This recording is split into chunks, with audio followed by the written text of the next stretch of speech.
മാന്യ സദസ്സിന് എൻ്റെ വിനീതമായ കൂപ്പുകൈ. ഞാനിന്നിവിടെ വന്നിരിക്കുന്നത് അല്പനേരം നിങ്ങളെ ഒന്ന് ചിരിപ്പിക്കുവാൻ വേണ്ടിയാണ്. എൻ്റെ ഉദ്യമം ഇതാ ഇവിടെ തുടങ്ങുകയായി. മലയാളത്തിലെ എക്കാലത്തെയും ഒരു ഹിറ്റ് ചിത്രമായിരുന്നു മണിച്ചിത്രത്താഴ്, അല്ലേ? ആ മണിച്ചിത്രത്താഴ് എഴുതിയിരിക്കുന്നതോ നല്ല ശുദ്ധ മലയാളത്തിലും. മലയാളം തന്നെ നമ്മൾ പല രീതികളിലാണ് പറയാറുള്ളത്, അല്ലേ? കോട്ടയം ഭാഷ, തൃശ്ശൂർ ഭാഷ, തിരുവനന്തപുരം ഭാഷ, മുസ്ലിം ഭാഷ, അങ്ങനെ പോകുന്നു. എന്നാൽ ഈ ശുദ്ധ മലയാളത്തിൽ എഴുതിയിരിക്കുന്ന മണിച്ചിത്രത്താഴിലെ ചെറിയൊരു രംഗം നമ്മൾ മുസ്ലിം ഭാഷയിലോട്ടാക്കി നോക്കിയാൽ വരുന്ന മാറ്റങ്ങൾ എന്തെല്ലാമാണ് ശ്രദ്ധിക്കുക. ഇച്ചിവിടെ പോണി അതുപോലെ നമ്മളെ അവരെടുക്കാൻ പോണി നമ്മൾ എത്ര വർഷം പറയണം? ഇച്ചിന്ന് പോണ്ട. പോണ്ടേ? ഇന്നലെ പിന്നെ ഒരു കുഴപ്പമില്ല. ഇപ്പൊ എന്താ ഇങ്ങനെ? ഇച്ചിന്ന് പോണ്ട. അതെന്താ നമ്മൾ കൂടി പോയാല്? പോണ്ട.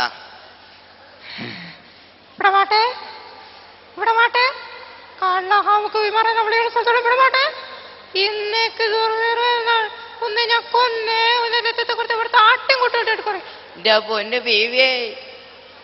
അടുത്ത ഈയിടെ ഞാൻ ചില വാർത്താധിഷ്ഠിത പരിപാടികളിൽ ശ്രദ്ധിച്ച ഒരു ചെറിയൊരു മാറ്റം എന്താണെന്ന് വെച്ചാൽ അതിഥികളെ വിളിച്ചു വരുത്തി അവതാരകന്റെ മുഴുവൻ സംസാരവും ഫോണിൽ കൂടെയാണ്.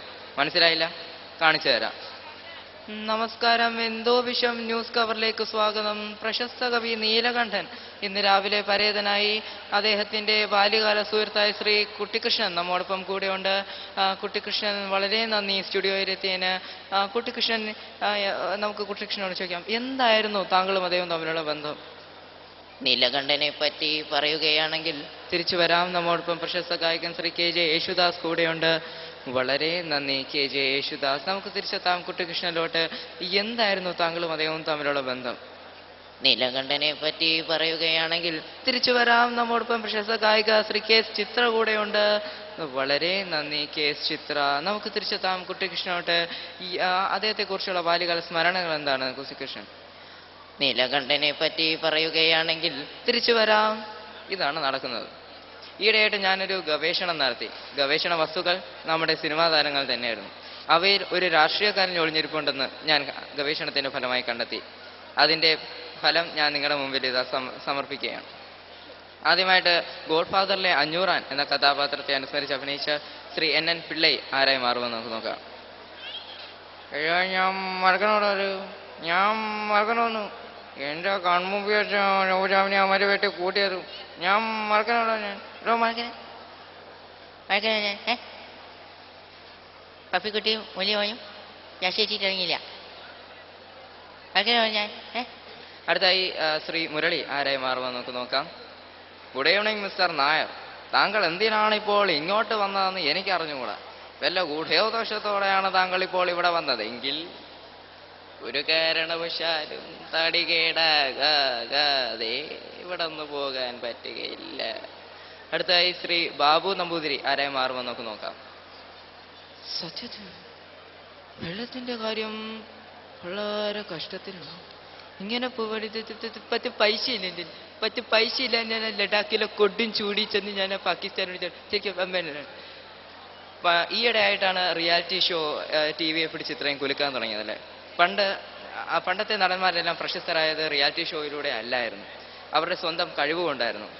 ഇപ്പോൾ അങ്ങനെ ഒരു റിയാലിറ്റി ഷോ അന്ന് ഉണ്ടായിരുന്നെങ്കിൽ നമ്മുടെ പഴയ സിനിമാ താരങ്ങൾ എങ്ങനെ വന്ന് വോട്ട് അഭ്യർത്ഥിക്കുകയും പാട്ട് പാടുകയും നമുക്ക് നോക്കാം. ആദ്യമായിട്ട് ശ്രീ നസീർ. ചിലം പൊലിക്കാറ്റ് ഒന്ന് ചുറ്റി അടിച്ചാട്ടെ, വീണ്ടും സമയമുണ്ടെങ്കിൽ ഒന്ന് കൂടി ചുറ്റി അടിച്ചാട്ടെ, ആബീഗി. എൻ്റെ പാട്ട് ഇഷ്ടപ്പെട്ടെങ്കിൽ എനിക്ക് വേണ്ടി വാട്ട് ചെയ്യണം. വാട്ട് ചെയ്യണ ഫോർമാൻ സ്പേസ്. അടുത്തായി ശ്രീ ഉമ്മർ വന്നാൽ എങ്ങനെ നോക്കാം. കണ്ണിൻ വാതിൽ ചാരാതെ കിണ്ണ നിന്നെ കണ്ടോട്ടെ, എണ്ണാതൊരു മുഖം ഞാൻ തന്നോട്ടെ, ആരാരോ.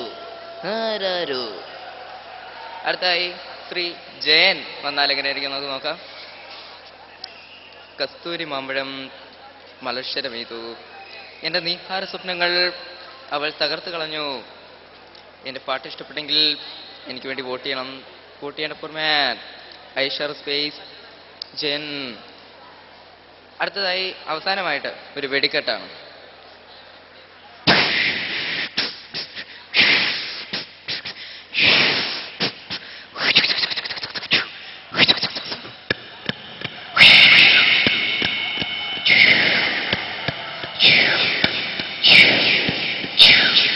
നന്ദി.